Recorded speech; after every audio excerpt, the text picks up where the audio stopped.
Bien, bonjour à toutes, bonjour à tous. C'est donc la continuation pour le chapitre 2 de l'Apocalypse. Mais c'est un long chapitre, donc il sera en plusieurs parties. Car en fait, le deuxième chapitre s'appelle Lettres aux églises.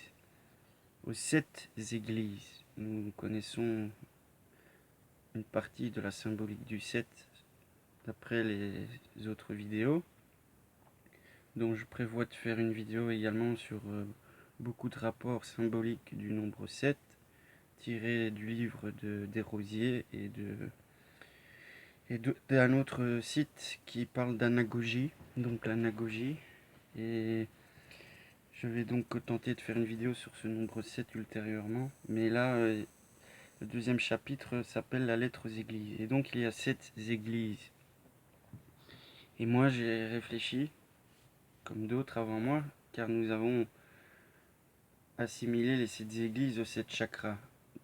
Et par conséquent, aux 7 planètes et par conséquent aux 7 corps, partant du corps physique, le corps éthérique, le corps astral, le corps mental, le corps causal, le corps bouddhique, christique, krishnaïque ou vishnaïque, et puis le corps atmique.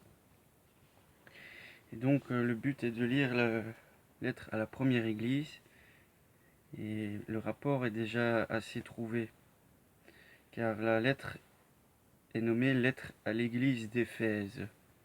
Si nous partons donc du chakra racine, nous dirons que c'est l'église du chakra racine, mais nous dirons également que cela peut être l'église de la lune. Je m'explique.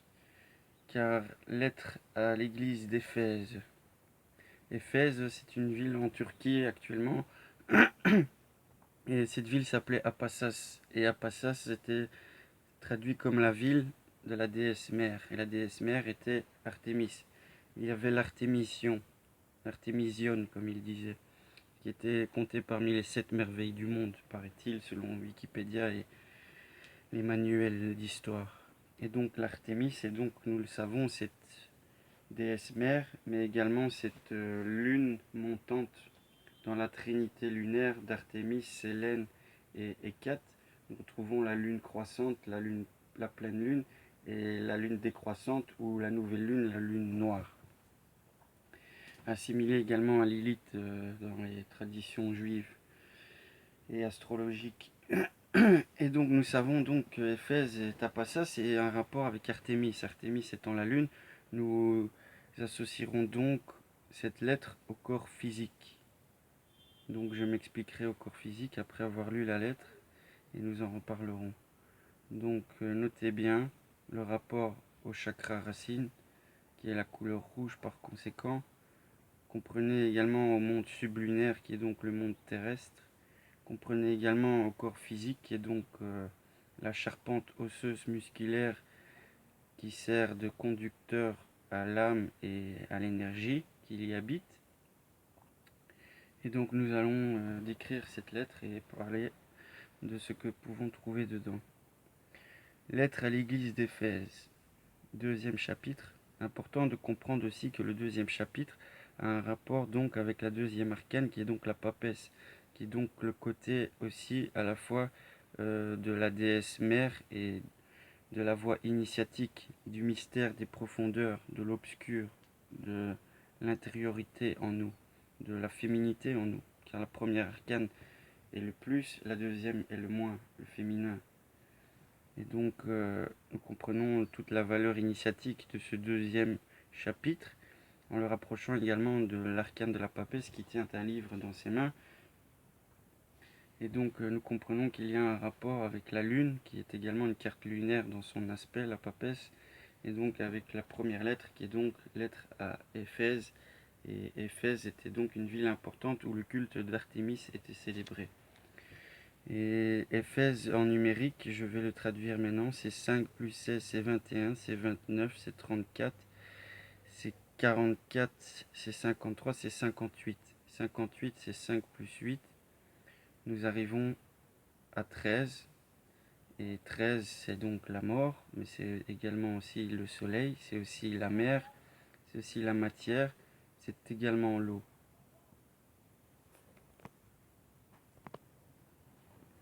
Et donc je disais, car j'ai été coupé, pardonnez-moi, donc je disais que le rapport numérique d'Éphèse est 58. 58 nous renvoie donc au chiffre de l'homme dans le cosmique infini, des ascensions et des descensions, des involutions, des évolutions dans l'éternité des temps. Et donc nous comprenons que 5 plus 8 font 13, l'arcane de la mort, mais également tout ce qui est, comme je le disais, matériel, maternel, tout ce qui est en rapport également avec l'eau, avec les liquides. Donc c'est une lettre importante, cette première lettre, car elle nous rapproche donc du lunaire. Et il est à comprendre aussi que l'ange de la lune est Gabriel, celui qui annonça la naissance de Jésus à Marie. Et si Jésus est le soleil, et que Marie est donc le ciel, la mer bleue, donc Shamaïm, le ciel céleste, où vaguent les astres. Donc nous savons l'allégorie astronomique là-dedans.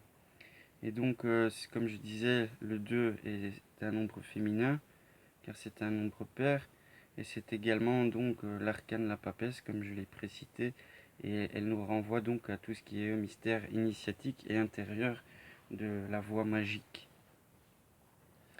et hermétique à la fois.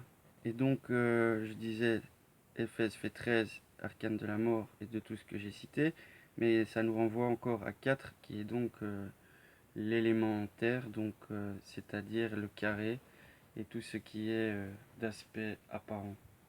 Donc cela parle bien des énergies cosmiques, astronomiques, créant la réalité matérielle par leur force d'induction. Et donc ici il y a écrit: tu écriras ceci à l'ange de l'église qui est à Éphèse. Ainsi parle celui qui tient les 7 étoiles dans sa main droite, qui marche au milieu des 7 chandeliers d'or. Je connais ta conduite, ton labeur, ta persévérance. Je sais que tu ne peux supporter les méchants.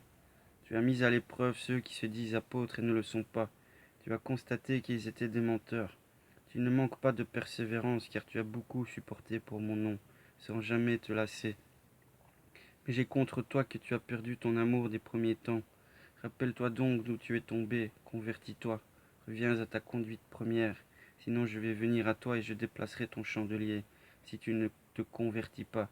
Pourtant, ce que tu as de bon, c'est que tu détestes les agissements des Nicolaïtes, que je déteste moi aussi. Celui qui a des oreilles, qu'il entende ce que l'Esprit dit aux églises. Le vainqueur, je lui donnerai à manger du fruit de l'arbre de vie qui est dans le paradis de Dieu. Donc nous commençons avec l'ange. L'ange, donc aussi symbole du Verseau dans le Sphinx, symbole également de l'ère précessionnelle à venir. Nous savons également l'ange Gabriel, qui veut dire la force de Dieu, car cela parle également de force dedans pour vaincre. Nous avons donc: ainsi parle celui qui tient les 7 étoiles dans sa main droite, qui marche au milieu des 7 chandeliers d'or. Nous avons donc là, cela parle des 7 astres et des 7 jours de la semaine pour le chandelier. Et donc 7 x 7 nous ramène à 49. Et 49, nous l'avons déjà dit, c'est un rapport avec les plans cosmiques, un nombre de la Kabbale, car les 49 portes sont connues de Moïse, mais pas la 50e qui est inaccessible. Donc pour cela, référencez-vous aux portes de la Kabbale, et vous aurez également compris qu'il y a un rapport avec Vénus, étant donné que son carré est de 7 sur 7, et que 49 nous ramène comme Éphèse, c'est-à-dire que 49 nous ramène aussi également par 9 x 4 à 36, qui égale donc 666 encore une fois. Donc cela parle bien d'énergie électromagnétique créateur. Et nous savons également que 4 plus 9 font 13, et donc nous avons encore le même rapport qu'avec Éphèse. Donc les mêmes nombres se retrouvent dans le calcul que dans le mot en lui-même, ce qui est intéressant. Puis nous parlons de chandelier d'or, nous parlons donc du soleil, en rapport à un phénomène cosmique sur une semaine avec le soleil. Je connais ta conduite, ton labeur, ta persévérance, je sais que tu ne peux supporter les méchants. Tu as mis à l'épreuve ceux qui se disent apôtres. Nous parlons donc là de l'organisme physique du corps avec tous ses aspects positifs et négatifs, donc les maladies et les maux que nous pouvons rencontrer sur la santé et également sur les tentations, des désirs passionnels qui agissent sur le corps physique, qui peuvent le désordonner ou le dérégler, comme l'excessive boisson peut rendre malade le foie et bien d'autres choses rendent malade également l'organisme physique. Et il faut bien comprendre que si ce chapitre se réfère à l'organisme physique, nous comprenons qu'il faut le purifier pour accéder à la conscience christique et supérieure, c'est-à-dire il ne faut pas trop, trop lui assimiler des choses toxiques ou nocives. Donc pour cela le jeûne, pour cela les régimes spéciaux, pour cela tellement de choses à connaître et à savoir pour entretenir son organisme physique dans les meilleures conditions, avec la santé et les plantes médicinales naturelles, chose que les lobbies pharmaceutiques ne voudront pas, car se guérir gratuitement, eh bien, cela fait perdre à certains, comme vous devez vous en douter déjà. Et donc nous comprenons que cela parle des apôtres, et les apôtres c'est de nouveau un rapport avec les 12 signes du zodiaque. Nous savons donc mis à l'épreuve, le corps est mis à l'épreuve dans les douleurs, dans ce qu'il doit subir par certaines tourmentes du plan physique,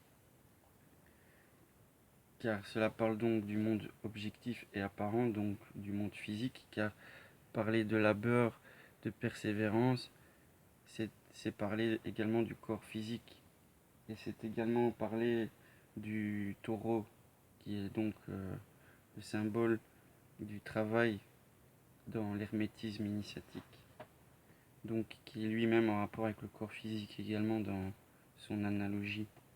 Donc nous retrouvons le rapport du corps physique dans ce chapitre. Et nous savons que la Lune a une grande influence sur le corps physique, et surtout des femmes, car elles sont menstruées selon son cycle apparent.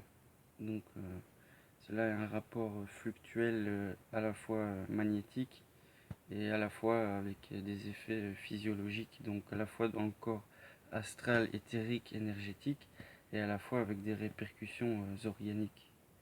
Ce qui est intéressant donc, c'est de voir que il est conseillé d'avoir persévérance, donc d'apprendre à souffrir dans la douleur pour perfectionner sa compréhension psychologique et psychique. Donc la douleur est une bonne instruction, car l'homme apprend de ses erreurs et de ses souffrances. C'est la triste réalité cosmique. Et alors il dit: j'ai contre toi que tu as perdu ton amour des premiers temps. Rappelle-toi donc d'où tu es tombé, car nous savons donc que l'esprit est incorporé dans l'âme et le corps. Et donc là il dit au corps physique de ne pas oublier que ce qu'il est n'est pas sa réalité, qu'il vient d'ailleurs, que son être profond est d'une autre essence, est une essence par rapport à son apparence. Et il est dit aussi qu'il a repoussé les doctrines des Nicolaïtes. Les Nicolaïtes étaient donc une secte perverse, paraît-il, idolâtre aux, aux vices multiples, comme des cérémonies sexuelles et ce genre de choses. Pour cela, il faut se rapporter également au terme de Balaam, qui est donc la doctrine de Balaam. Et Balaam est la traduction hébraïque du mot Nicolaïte, car ils veulent dire la même chose, destructeur du peuple. Nicolaïte, Nicolas, ça veut dire le vainqueur du peuple, vaincre le peuple. Donc c'est un aspect significatif assez péjoratif. Ce n'est pas la victoire du peuple, c'est la victoire sur le peuple, c'est-à-dire la domination. C'est un symbole hermétique à ceux qui sont au courant de certaines choses. Et donc nous disons donc ici qu'il faut donc rejeter certaines pratiques que nous faisons dans notre vie courante pour accéder à cette réalisation christique, si je peux me permettre, dans l'allégorie, c'est-à-dire dans la décuplation de ces pouvoirs psychiques ou extrasensoriels, extracorporels.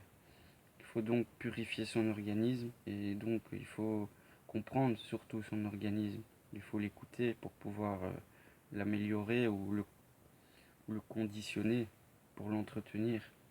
Il est donc important de comprendre l'allégorie au rapport physiologique de cette lettre.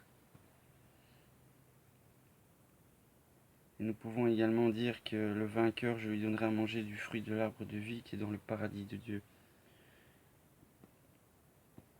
L'arbre de vie, c'est l'arbre de la connaissance, c'est l'arbre du savoir, c'est l'arbre de l'immortalité, la perception de son éternité dans la temporalité, la foi en sa survivance animique au-delà du corps et des épreuves terrestres.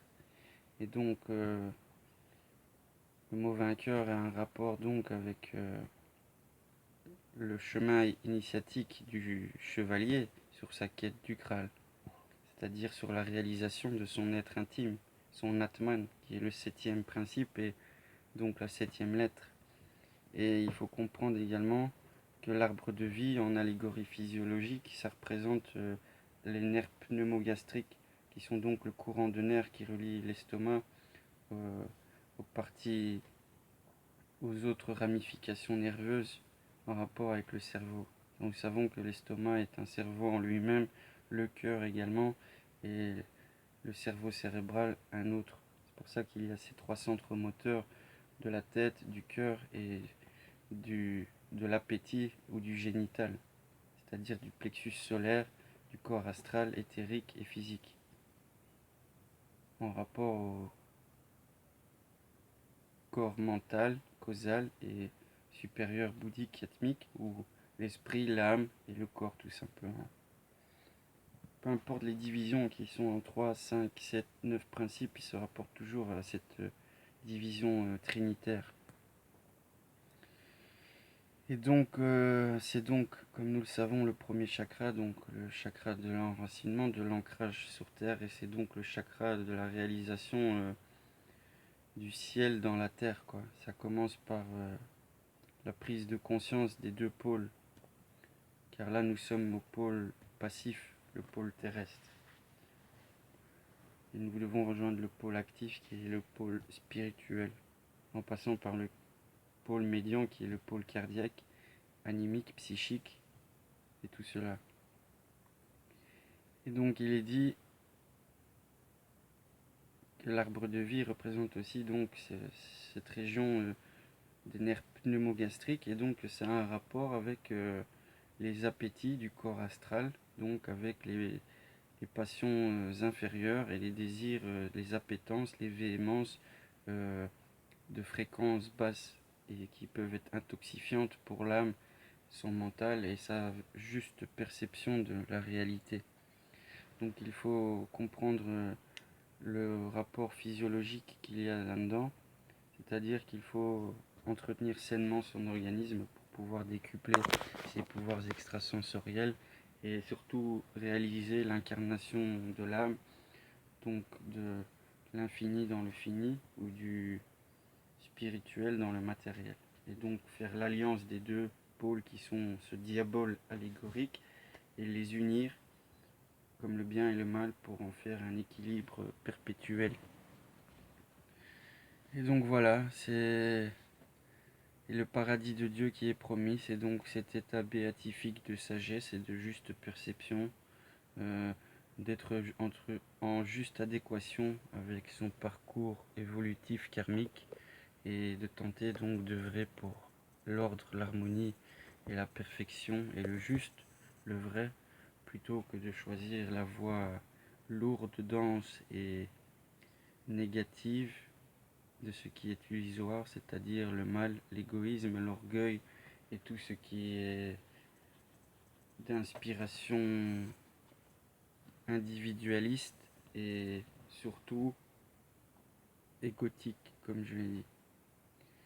Donc voilà, c'est là que c'est préconisé. La première lettre commence par le corps physique. Et donc nous savons que c'est la couleur rouge. Et Adam signifie rouge. Donc nous avons un rapport avec l'organisme physique. Et la couleur rouge qui sont donc les ondes vibratoires les plus lentes et les plus basses, les plus lourdes. Donc à l'infrarouge en dessous, donc l'astral inférieur. et au-dessus l'ultraviolet ou l'astral supérieur. Donc voilà. Comme ça, nous avons commencé le premier chapitre, le deuxième chapitre avec la première lettre. Et demain, je ferai la deuxième lettre. Et je vous souhaite bonne continuation dans vos recherches. Et nous comprenons donc que ce deuxième chapitre, avant de vous laisser, il faut bien que vous compreniez que ce deuxième chapitre parle de l'initiation de l'homme. Donc c'est-à-dire de son... Comment dirons de son être à lui-même, son être intime supérieur, qui l'invite à la juste réalisation de cet être dans le physique, c'est-à-dire dans le présent, dans le constant, dans l'éternel toujours.